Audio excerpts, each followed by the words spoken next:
Scene 12. Number 4 Privet Drive. The streets are bright with light, and number 4 Privet Drive is still vacant, yet the fireplace is rumbling. 3 times it smacks, and 3 times they emerge from green bright flames. Scene 13. Backyard of Privet Drive number 4. Harry and Ron are sitting on a bench, looking around. Hermione went for grocers to get some food for a proper meal. So this is where you grew up then? Kind of. You've never told me stories about this place, mate.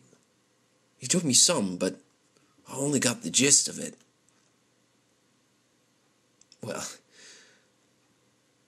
there isn't a lot to tell, honestly, Ron, but bad memories. Try me. For starters, they kept you in the closet under the stairs, right? They did. Stupid muggles. Why did your aunt and uncle never, appreciate your abilities? You're being special and all. Do I really have to go there? Hi. Not pushing anything. Merely trying to have conversation. Do you think about Fred sometimes? I do. I do it all the time. Funeral was last week. Ron, when I went into the dark forest, to face Voldemort, I used the resurrection stone, and I saw my parents. I talked to them, and I saw Sirius and Lupin, and they were all there. And what did you talk about? Well, we talked about dying, and they said they would always be at my side, no matter what. Hermione enters the garden with a large bag of groceries.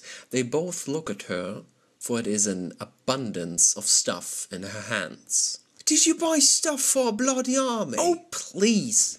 We need food, so I got food. Where'd you go? Heron Foods down the street. Heron, what? It's a shop. Okay, what'd you get? Only stuff I know my mom was using all the time. Maybe we can make something out of it. Does anyone know how to cook? Scene 14. Privet Drive number 4. Kitchen, evening. The 3 sit at the table, eating shepherd's pie with peas and carrots. They all look tired, worn out, but somehow happy. This is really good, Hermione. You think?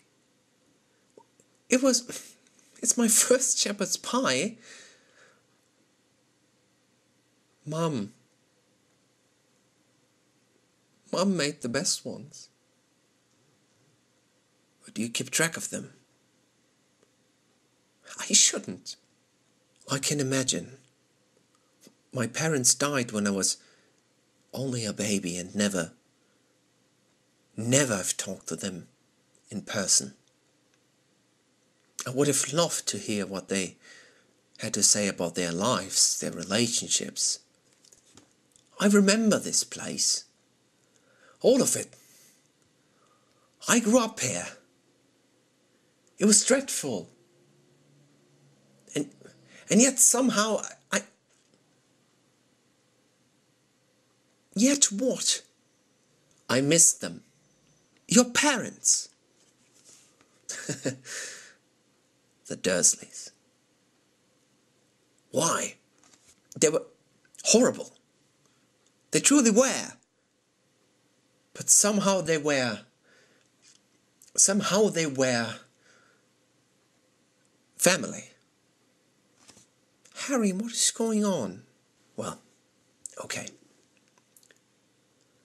Last night, Dumbledore appeared in my prison cell. Bloody hell! He told me Salem wants the Elder Wand to do something.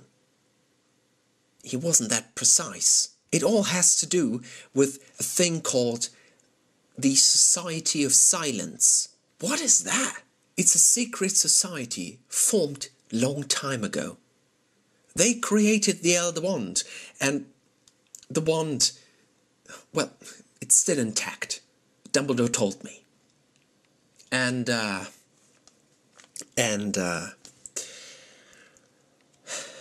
we have to get it. Hold on. You threw that thing right off the bridge now, didn't you? Yeah. Are you telling me that we have to go down there? Yeah. This is odd though, isn't it? Which part?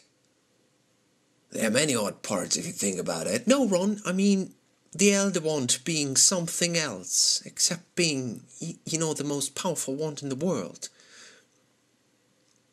Other than being the most powerful wand in the world, Voldemort tried to use it and he failed. The wand was Draco's and now it is Harry's, and by snapping it in half... Harry! Yes, a bit of a nasty situation, I know. But we have to get back to Hogwarts, we have to get down there any means necessary. And we have to get a hold of the Elder Wand. And then I really don't know what to do next. McGonagall knew something. And she didn't tell us. We need to find out what that is. Well, that's a good thing we have someone at the table who knows it all, right there, Hermione?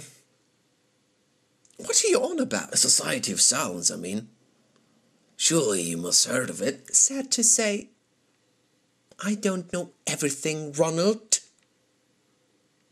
But I can look into my books. Maybe there's a passage somewhere. But Harry, are you really sure this house is safe? Well, I reckon it's the last place for them to expect me.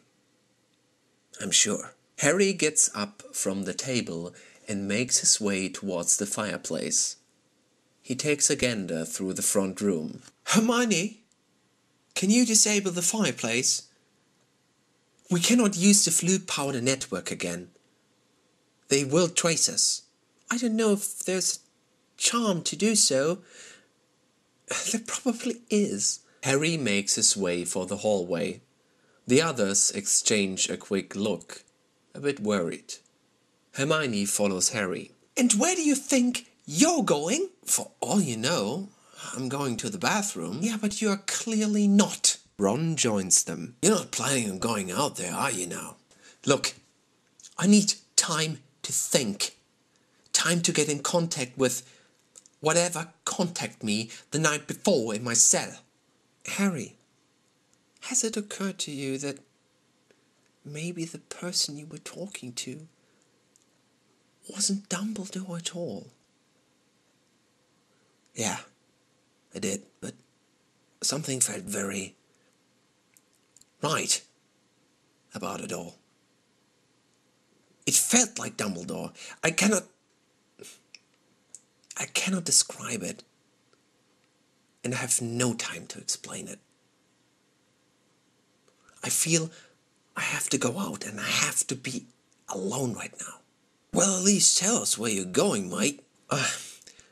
There's a playground, not far from here. By this time of night, no one will be there. Give me an hour. If I'm not back by then, you come and get me. Harry. What? Not far from here? We don't know this neighborhood. Right. If you go outside, you take a left, and then you take a right. You walk down the street right until the roundabout. And then on the left side there's a park. You cannot miss it. All right, Harry, but I do have to tell you, I do not like this idea. Yeah, and we haven't finished the shepherd's pie yet. Well, keep it warm for me, please. I'll be back. See you in a bit. And Harry leaves. Scene 15. Playground near number 4 Privet Drive. It is cold. Harry can see his breath. He feels drowsy, deprived of energy. He feels his borrowed or rather stolen wand in his back pocket. The lights on the roads are alit and fog is looming. Somewhere a dog barking in the distance. Harry feels lonely and yet somehow relieved, knowing his best friends are by his side. Harry to himself. Okay,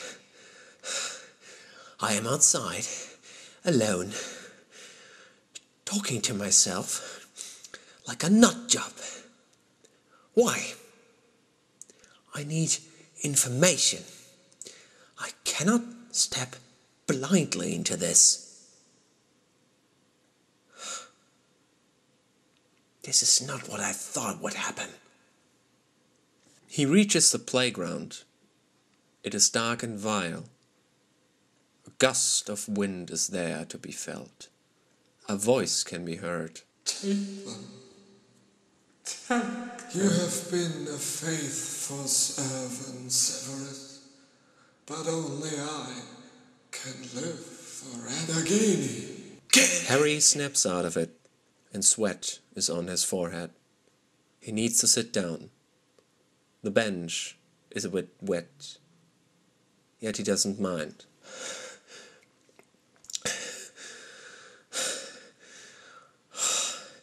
Something's wrong with me. As usual.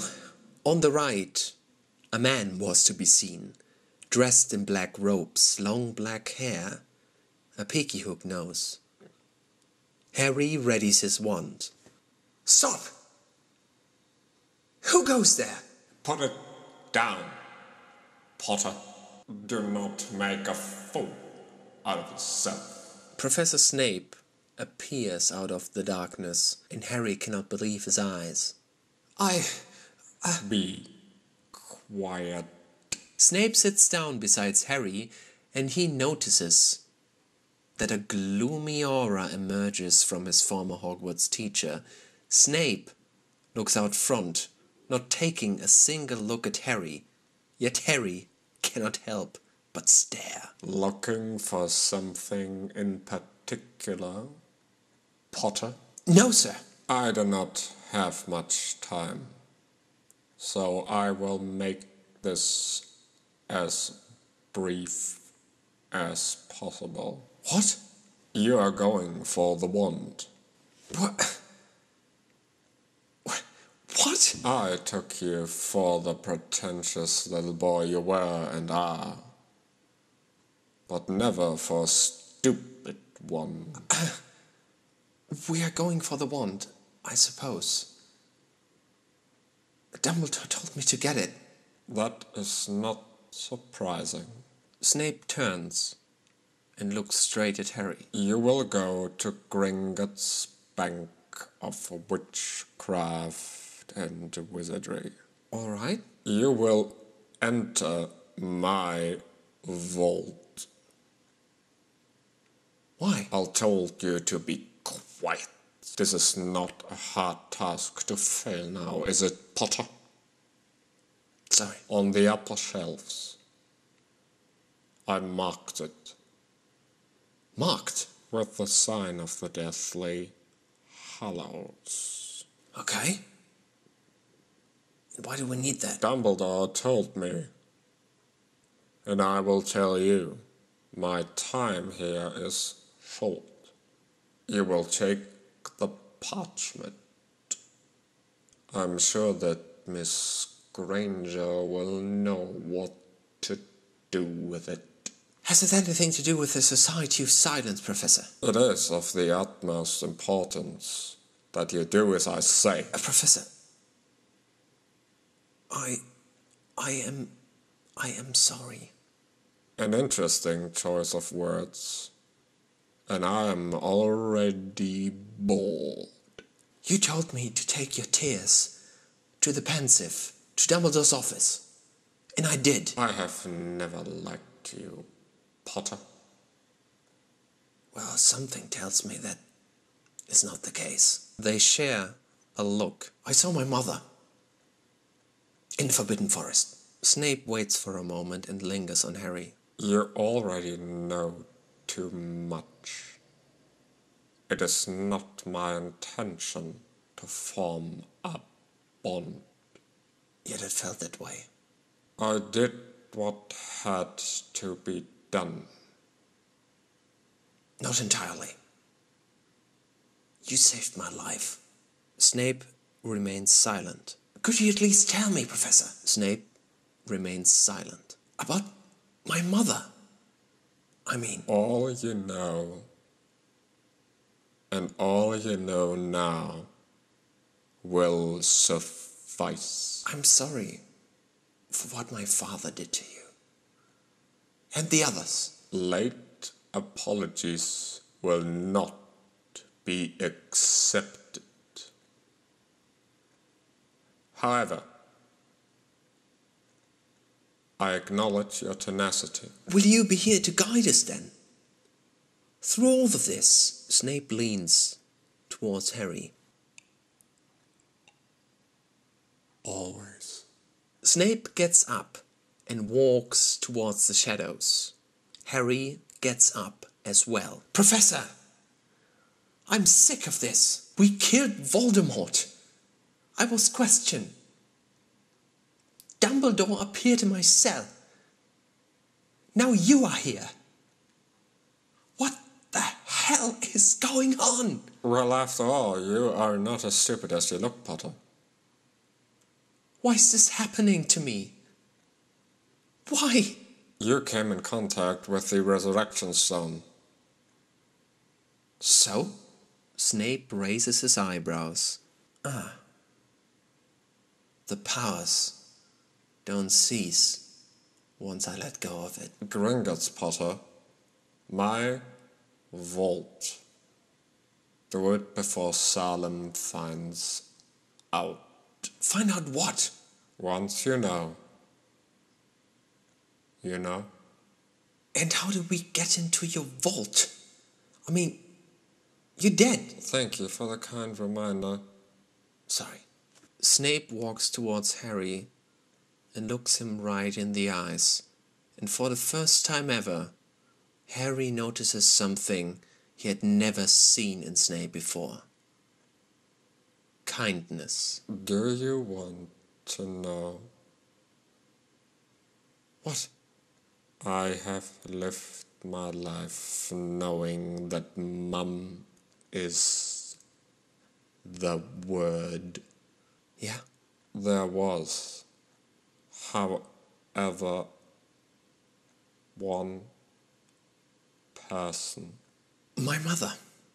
If you lose everything, you turn to nothing. My mom. And your Patronus. They are the same. There was a slight smirk on Snape's face. Life is never fair. Snape turns around and goes for the shadows. You know I hated your father. Silence. Harry nods. But I'm sorry that you lost your parents. Thank you. I mean, I don't know what to say. Surprisingly, The vault, sir. How do we get into it? I have bound it to a password. This will be the only time I will utter it. Even if you give me the password, we cannot go inside Gringotts. Salem will know. I am confident that Miss Granger will know what to do, since Mr. Weasley and yourself seem to be lost every step of the way. Fair enough. Right then. What is it? Do you know why I hated you the first time you came into my classroom, Harry? Harry... I saw her. I kept reminding you of what you've lost. The vault. The password, Professor. E-V-A-N-S.